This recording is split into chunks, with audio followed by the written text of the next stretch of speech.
This channel is a systematic teaching on the Pure Land method.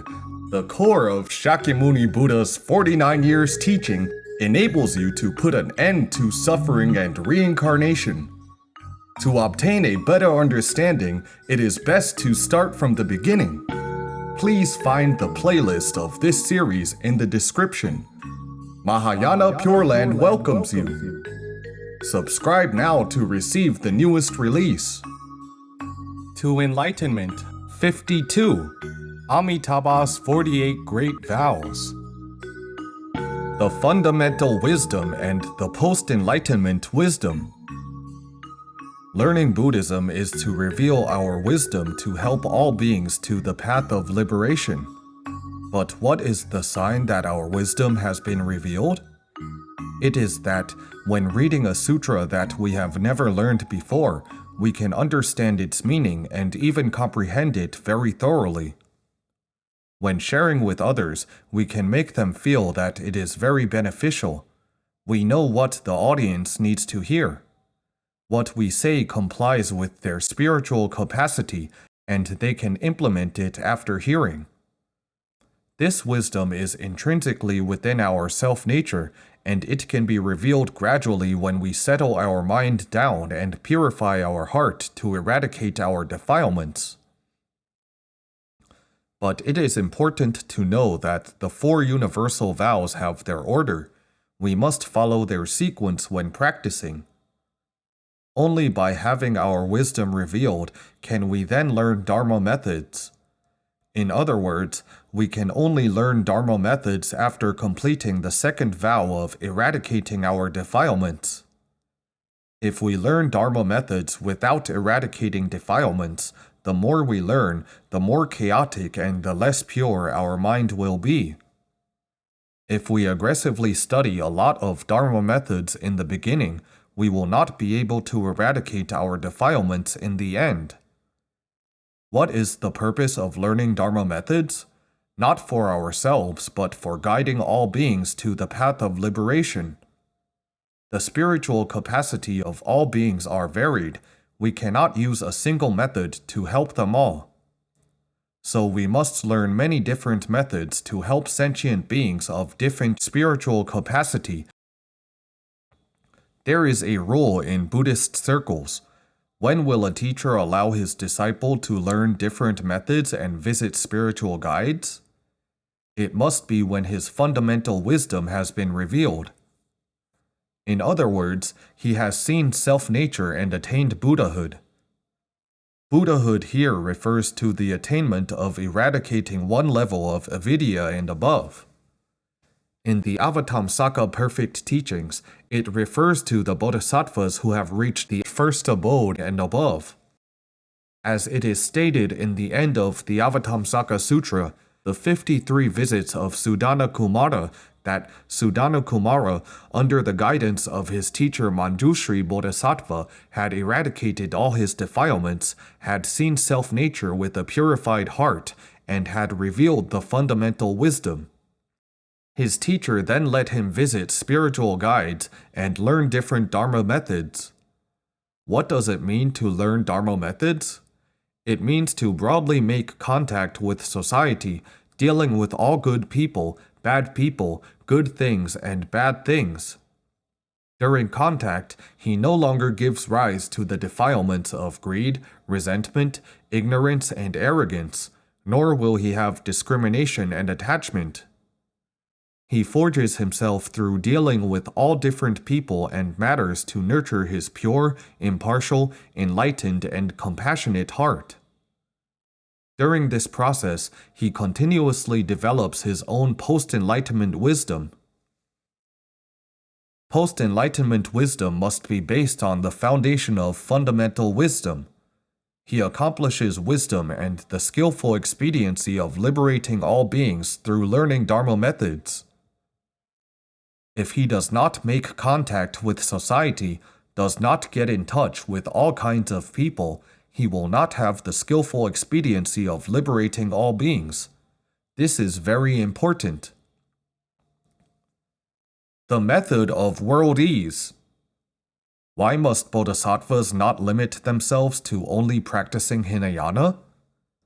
Because they depend on interacting with all beings to lead them to liberation, and finally to perfectly reveal their post-enlightenment wisdom, which makes them attain supreme Bodhi and become a Buddha. Thus, Sudhanakumâra visited 53 spiritual guides and eventually accomplished wondrous Buddhahood. We must understand that the Pure Land method is an extremely special method and very convenient for all beings of the degenerate Dharma era to learn and practice due to the fact that we have no choice but to be in contact with society. In practicing other methods, we have to depart from society because we do not have the wisdom to prevent ourselves from being polluted. But the Pure Land method is called the method of world ease. Look, Amitabha's teacher is Buddha Loksvaraja, the Tathagata of world ease king, which contains a hidden implication. It implies that this method is world ease and can let us achieve true attainment without leaving our world. How does a mortal cultivate it? By simply relying on the name of Amitabha. We can make contact with society as long as we do not stop reciting Amitabha. However, we must also be aware that if we give rise to greed, resentment, ignorance, or even being lost and having a topsy-turvy mind when connecting with society, we must immediately withdraw ourselves. Practicing the Pure Land method, we are free to go forward or back out. We can pull ourselves back immediately from a contaminated realm if we find that we cannot resist it. This is the same as our seeking Sukhavati rebirth. Why do we seek rebirth?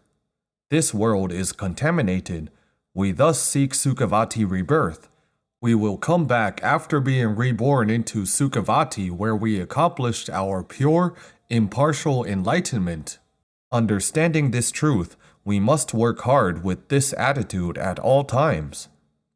Especially when interacting with those who have a deep affinity with us, such as family members, relatives, and friends, we must not be polluted by them but use our wisdom to interact with them and further transform them. The key is to often contemplate our own minds, check if our recitation has often ceased. If our recitation has not ceased, still reciting earnestly, we can then make contact with society to forge our genuine skills through phenomena. If our recitation often ceases, we should hold off for a while. So this method is very flexible. It does not require us to depart from the world. We can elevate our realm right in the moment, right in our daily lives encounters. Prajna wisdom is extremely important. Of the 49 years of teaching by Shakyamuni Buddha, 22 years were about prajna, the wisdom to ferry one to the shore of liberation, almost half the time. The prajna teaching is so significant that it is the key to lead us to eradicate delusion and attain enlightenment. A mortal attaches to phenomena, clinging to existence. The Buddha therefore explained to us, all dharmas are non-existent, ultimately empty. Nothing can be obtained at all. However, if we let go of existence and no longer adhere to the phenomena after learning prajna yet attach to emptiness, it would not be okay either. Because adhering to emptiness of noumenon is still an attachment. These are falling into two extremes. Emptiness and existence are the two extremes. You originally adhered to existence, now you cling to emptiness. Who adheres to emptiness? Those who practice Hinayana. Even arhats all adhere to emptiness. That is why they cannot initiate an aspiration to liberate all beings. In other words, they still do not understand the truth of life and the universe completely. If they fully understood, they would know that emptiness and existence are not two separate things. The Heart Sutra states, "Form does not differ from emptiness, emptiness does not differ from form. Form is emptiness, emptiness is form. Form is substance, it is existence. Yet existence and emptiness have no differences." With this understanding, one can then not fall into two extremes. Why do they have no difference? In the past, it was very difficult for us to comprehend. Now quantum scientists have revealed this for us through advanced physics. They told us clearly that when we analyze the material world to the utmost, we find that it is only the vibrations of our minds. There is no entity. It proves that all material phenomena are intrinsically empty. If we adhere to it, aren't we silly? It is intrinsically nothing. We regard it as real. That is our delusional thought. Comprehending this, we now do not adhere to its existence. We should not cling to the emptiness as well. Because the existence of phenomena truly exists by the vibration of our minds. When there is vibration of mind, there will be phenomena. Now that we are aware of these phenomena and their cause, we should help all beings to be awakened amidst these phenomena as per the conditions. If we deliberately dissociate ourselves from the phenomena, that is not right either. The truth is that we are unable to dissociate ourselves from phenomena because the phenomena will manifest once a thought arises. When we are thinking to dissociate, that is an arising thought already. One more phenomenon will then manifest accordingly. So it is absolutely impossible for us to dissociate from it. Thus, a bodhisattva does not think about it and clings to neither existence nor emptiness. His heart no longer moves and his thoughts no longer arise. An arhat still gives rise to thoughts. His mind adheres to emptiness, so his heart still moves. He forcefully refuses the existence and is not willing to liberate all beings. As such, arhats are not able to practice the middle way as bodhisattvas do. Thanks for learning with us. Namo Amitabha.